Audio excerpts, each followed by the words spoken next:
Hello, I am Quinny. Welcome to the channel. In this video, guys, we're going to be going through episode 2 of how to build your club on SoRare. And the topic we're going to be picking apart is squad ratios, okay? So I'm going to go through live examples of squads I've built in the past, the ratios I've looked at for different positions. I'll try and dive into the budget side as much as I can. Of course, things change over time, as you'll know. And just really how I try and build out from there, okay? So I hope you enjoy this thing, guys. Please don't forget to like and subscribe and retweet and share and all that other good stuff, guys. Comment down below once you've watched the video. Just let me know your thoughts. You know, is this something that will help you? Is it something that you're kind of halfway towards achieving already? Have you already jumped ahead of this step and you're doing something else? Let me know. And yeah, let's get stuck into it.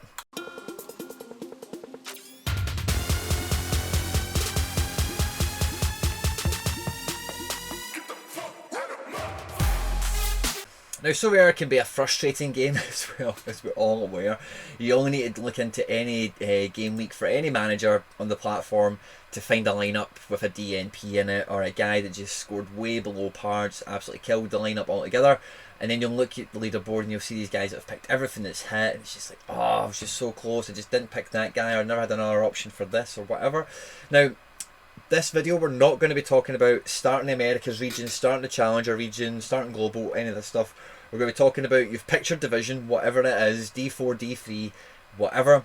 You're getting stuck into tournaments, you're putting lineups out, and you're just trying to think, right, okay, how strong, you know, and the thing about episode 1 we're talking about foundations, how strong do I want this base squad to actually be, okay? Now, there's varying levels of strength, and for me, what we're about to break down is the weakest you can be strong. I don't know if that's the right way of putting it, but a great level of strength that isn't overextending yourself, but it gives you an amazing position floor wise to how competitive you can be. Okay, so the example I'm going to be using, I'm just going to click on this because it's here, it's not actually much relevance, maybe it does a little bit, but I'm going to bring in my Champion America cards that I bought when America first came out, and I was just trying to think to myself, I'm just going to be really competitive in Champion America D4.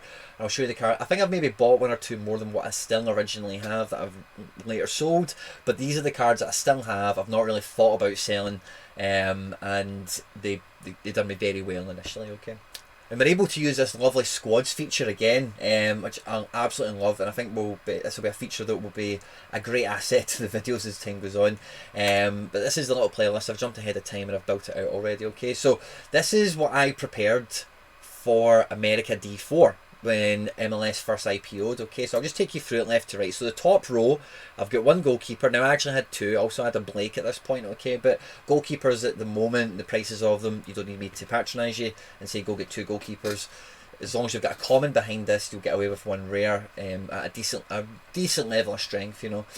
I then went and picked up 3 defenders. Now the reason for that primarily is I see myself getting podium and getting high up the table when I double up in midfield or up front, okay? Now, strikers that can be used as a double up forward position, you know, you're playing 2 forwards in the same lineup, they're very rarely cheap because those guys are almost certainly goal contributors or assist makers, you know. Whereas those run-of-the-mill forwards that maybe score 5 a season, you can probably pick them up quite cheap, and doubling up on them isn't often a good idea. In which case, for me personally, I'll double up in midfield because I want that opportunity for goals and assists. So I just go with 3 defenders, and they're from 3 different teams. And in MLS there's 2 regions, or 2 conferences. I make sure I'm covering both conferences as well. So I've got my 3 defenders that run out there. Now, what these guys also do for me is they actually, and I'll kind of extrapolate this a bit more as the video pans out, but they're also kind of, they've got cross utility, okay? So we've got 3 good defenders there, 3 solid guys, an expensive one in Eddie Segura at the time, and then 2 bargain basement ones in Gutman and Danny Wilson. Those were the 2 bargain basements I wanted because one's Scottish and one was on loan at the time from Celtic. You'll have bargain basement ones that you gravitate towards. It's not about these guys were right and perfect. These are just the guys I picked. I then went with 4 midfielders, okay? So I've just bunched them all over here on the right hand side of the page. So I went with Cole Bassett, Brendan Aronson, Lewis Morgan and Lucas Zelarayan. All a very similar profile of midfielder in terms of, you know, what type of player they are, the output you'd expect to get for them, and the role that they have in their team, especially last season when these cards were first issued. And again, they all done very well for me. Cole Bassett was a big goal scorer last year. Brendan Aronson, as we know, is now transferred to Europe after winning the Supporter Shield and all that kind of stuff, so he was great for me. Zelarayan, player or new signing in the season. Lewis Morgan, still dangerous to this day. So four midfielders, and this again, remember, is for one squad potentially. Okay, so it gives me a lot of variety because between the four guys, they're in both conferences. I've got East and West tied up, and they're all mainstays. So if one is suspended, one is out of form, one is injured, I've still got other guys around them. They can try and beef out that midfield position because again, most likely my midfielder is going to be my captain. So I need to have that as someone who can shoot into the 80s, you know. And then I've got four forwards now. The forwards was a really... I remember when I made this list and I seen who was the oldest strikers I had and the numbers that I'd bought them in and whatever. These were all quite gambly because I didn't want to spend the money on Vela. I didn't want to spend the money on Rossi or Martinez and maybe somebody else. I can't remember who. Rui Diaz was expensive on launch, and I think that was it. So Chicharito was actually still quite expensive. At the time, he cost me a quarter of a coin. The Gonzalo Martinez, we only got a few matches out before he moved to Saudi Arabia, but he was a sneaky buy because he's commonly known to as Pity Martinez. So his auctions actually went kind of cheap, and he's won me a card or two. You know, I did get a little bit of miles out of him. Mason Toy didn't really do anything last year, and Johnny Russell was really good last year.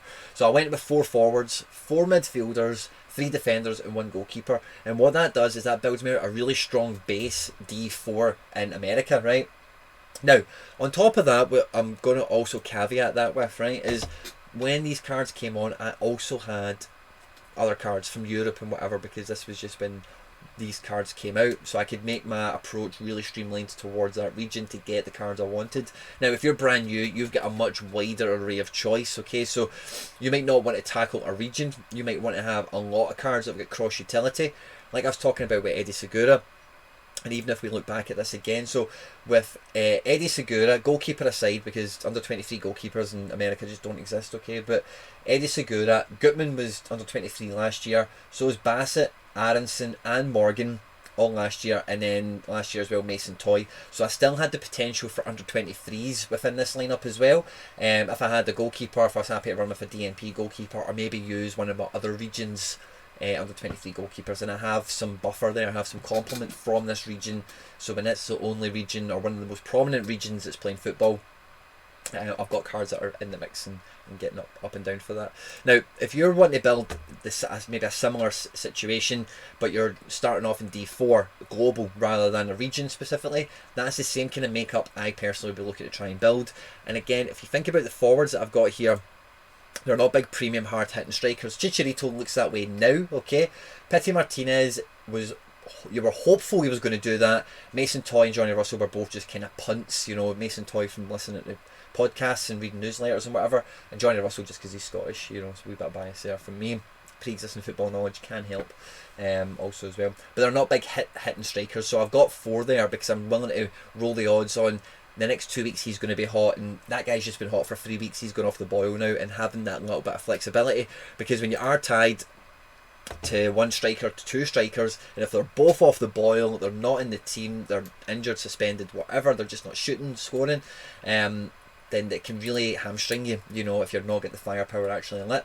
So it's good to try and have a bit of variety up there, because you don't need expensive strikers. If you can have four modest or cheap strikers and you're quite keen on following their progress and really get into the nitty gritty of the clubs and the form that surrounds them, then you can do quite well with using your intuition and using your knowledge to deploy them.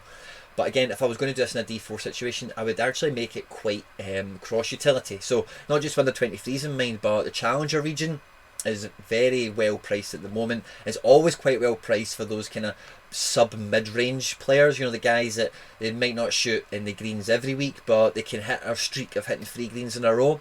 Those types of guys, you can normally get them quite well priced, and that'll help buffer out some of these positions, because when you get into a midweek situation, if you've only got like 4 or 5 games on, and obviously the cards have just shown you are region specific, so that will be even more prevalent. But even if it is just in a global situation, you're much more likely to be able to field competitive lineups in those kind of scenarios, you know. So these are the ratios of positions that I look for when I'm building a squad. And again, those ratios, they kind of scale out. If you were to really take my gallery and pick it apart and look at my under 23 situation and my situation with Champion Euro, this, that and the other, you'll see a similar broad or breadth, is that the word, of, or birth, birth, who knows what the real word is anymore, of players in those kind of positions. I'm always quite light on mid defence, and I try and get my extra weight in midfield and up front. But these are the exact numbers that I'll break down when I'm looking at my depth in my club for especially a D4 situation. You want to have a lot of variety, you want to be chasing form within your gallery, and you want to have choice and then be able to pick up the odd guy. Like, you know, you look at the screen again, and I've got Johnny Russell, I've got Danny Wilson, and I've got Lewis Morgan. You know, I've got 3 Scottish players in that, which is close to me. You know, it's got to be something that you can identify with as well. They're players you've found, or they're players that used to play for your team, or you've got some sort of attachment to them, because it just makes the game a bit more tactile and it makes it a bit more fun as well. I hope this has helped, guys. I really look forward to seeing you guys on episode 3 of this season. Like, subscribe, share, retweet, all that good stuff. About to pop on screen now, some more stuff I've made you might like. I hope you enjoy it. Stay out of trouble, and I'll catch you on the next one. Take care. Bye bye.